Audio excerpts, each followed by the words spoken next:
2024-এর last দিন 31 December সারা রাত জেগে পিকনিক করলাম আমরা। তাই নাকি? তো গাইস, সবার ফার্স্টে আমার ইউটিউব ফ্যামিলিকে জানাই হ্যাপি নিউ ইয়ার। এন্ড আজ 31 ডিসেম্বর বলে কলে বন্ধুদের সাথে পিকনিক করব বলে ডিসাইড করে নিয়েছিলাম। তাই আর কি রেডি সেডি হয়ে চলে যাই সেই মাঠে যেখানে আর কি পিকনিক হবে। এন্ড বন্ধুগণেরা সকালেই বাজার করে আনছে, বাট কয়েকটা জিনিস আনতে ভুলে গেছিল দেখে পরমিত্র আর আমি ওর বাহনে করে একের পর এক দোকান গিয়ে যেগুলো জিনিস বাকি ছিল সেগুলো কিনে নিই। এন্ড জিনিসগুলো নিয়ে এসেই দেখি এখানে তো সবাই কিছু না কিছু কাজ করতেই ব্যস্ত। এন্ড আমি ব্লগিং বাদে কোনো কাজ পারি না দেখে বসে বসে ওদেরকে কাজ করতে দেখে যাচ্ছি।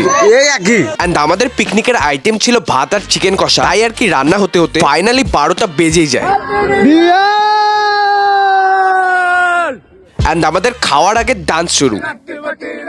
এন্ড আমাদের এখানে এত ভালো ভালো ডান্সার ছিল যে গান তো পাচ্ছিল, বাট এখানে তো দাদা উড়ার চেষ্টা করছে। দেন ফাইনালি বন্ধুগণরা মিলে বসে পড়ি খেতে।